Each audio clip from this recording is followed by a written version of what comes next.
Bapak penuh. Bagaikan batu karang yang besar, puncaknya menjulang ke angkasa, berubah dan hancur karena kegelisahan dari empat arah. Demikian pula pelakukan dan kematian menguasai semua makhluk. Apakah dia ksatria, brahmana, pedagang, pekerja, kasta buangan maupun pekerja jalan. Tidak seorang pun yang akan terbebas, semuanya pasti menemui kematian. Dalam hal ini tidak ada tempat bagi gajah-gajah, pasukan maupun prajurit. Biarlah satupun dengan mantra perang atau kekayaan dapat mengatasi kematian. Sebab itulah para bijaksana setelah melihat manfaat kebajikan bagi dirinya, maka mereka memperkuat keyakinannya kepada Buddha, Dhamma, dan Sangha.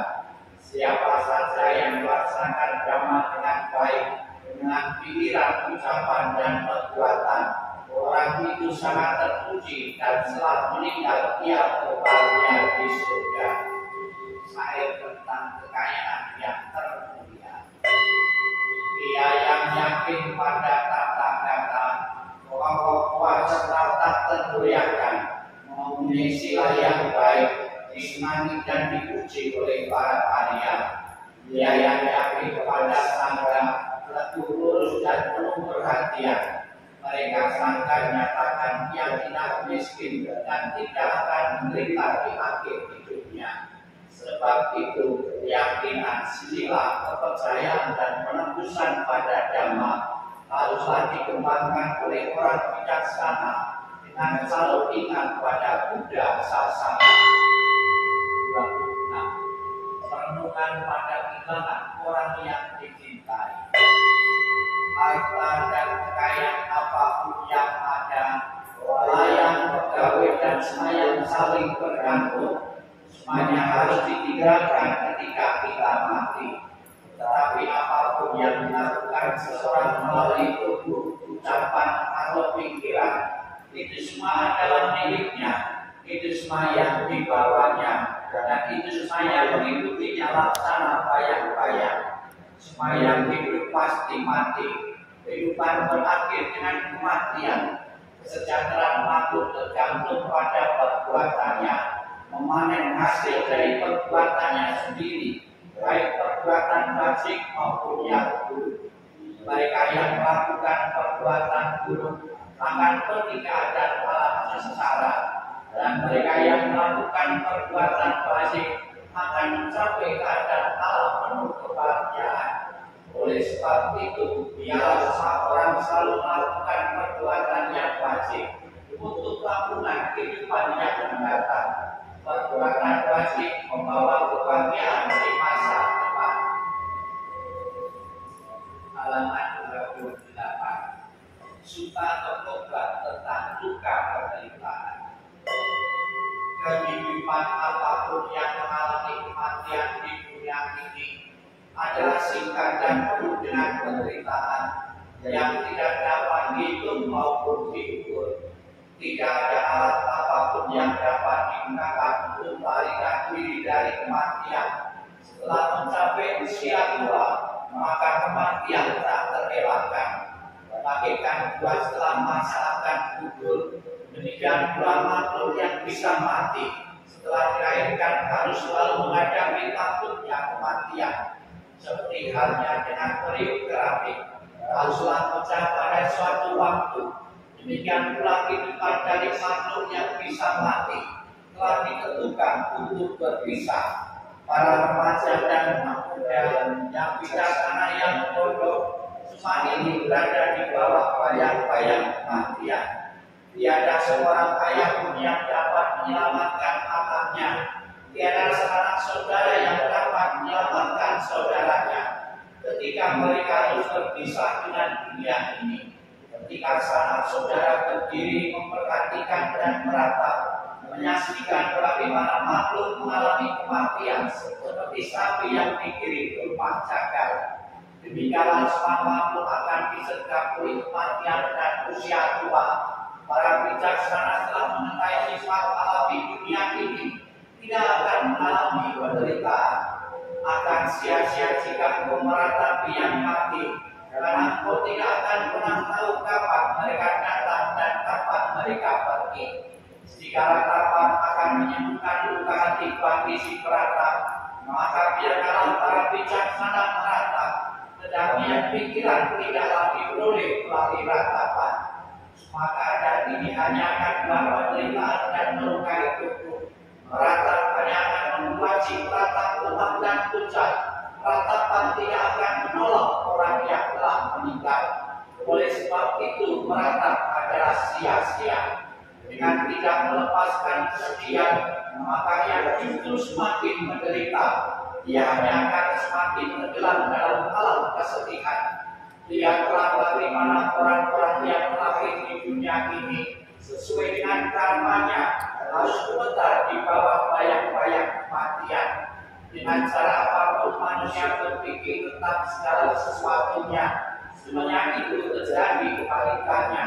Itulah sifat alami yang berlawanan dari segala sesuatu. Dengan demikian telitilah sifat dunia ini. Walaupun misalkan seseorang dapat hidup 100 tahun atau lebih, dia tetap harus meninggalkan kehidupan ini. Dan pada akhirnya kehilangan teman dan sanak saudara. Oleh sebab itu dengan mendengarkan para bijaksana dan orang suci dan memandang orang yang meninggal, kendalikanlah kesedihanmu. Renungkanlah keberangkatan dari orang yang kau cintai dengan berpikir bahwa pisah adalah hal yang wajar. Laksana seorang berusaha memadamkan rumah yang terbakar dengan air.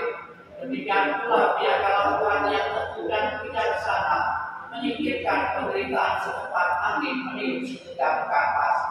Biarkanlah seseorang yang mengingat kebahagiaan dirinya membuang luka dari ratapan dan penderitaan yang ditanamnya sendiri.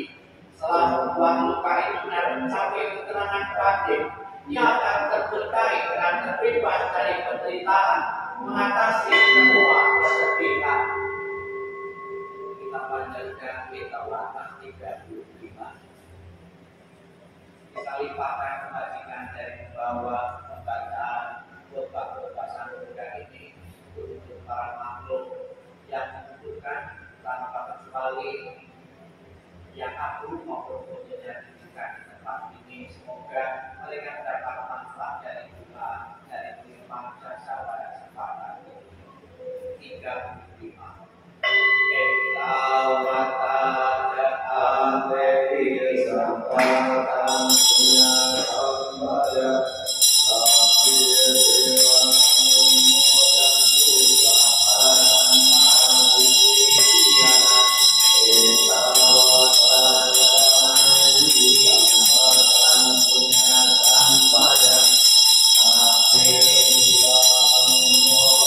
Satu, satu.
Kesultanan Manggarai Mojopahit.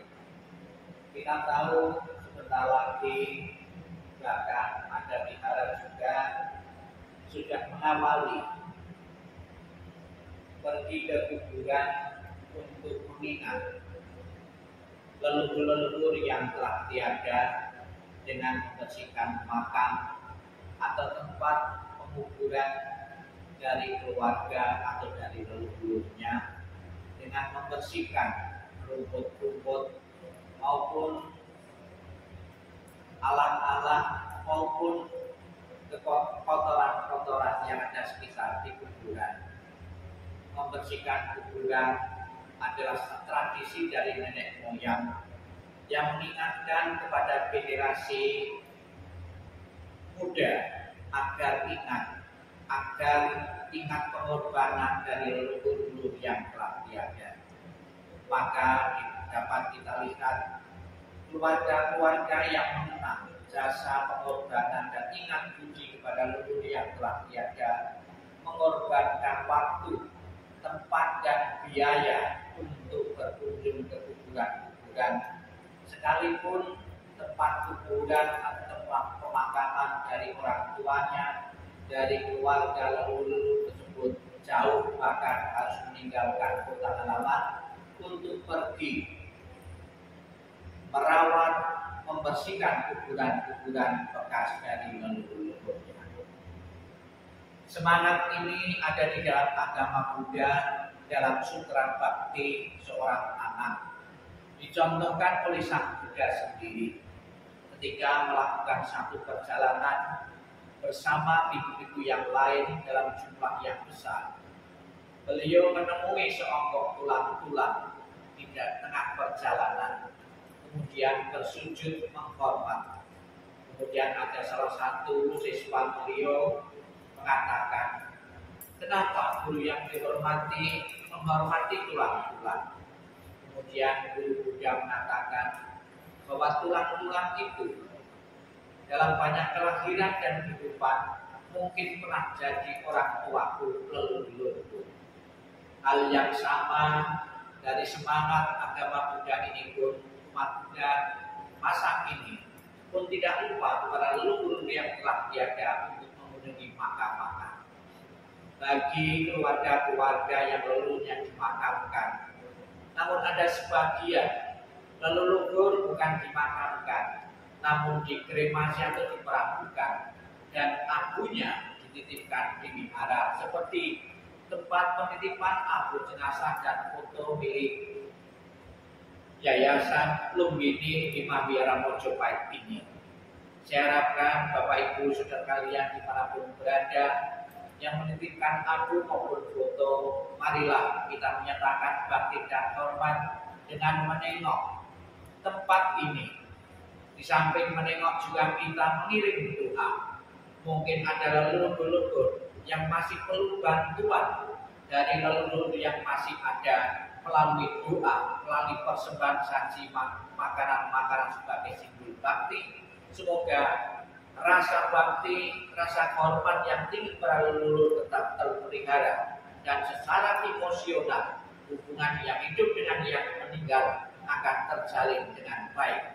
Marilah kita menggunakan momen Singbing di bulan April ini benar-benar kita gunakan sebagai bulan bakti leluhur-leluhur yang telah tiada. Semoga dengan bantuan doa dari kita yang masih hidup dan juga bantuan dari para rohaniwan agama Buddha yang membantu perjalanan arwah, benar-benar arwah-arwah telah di alam bahagia. Sadu, sadu, sadu. Inilah kita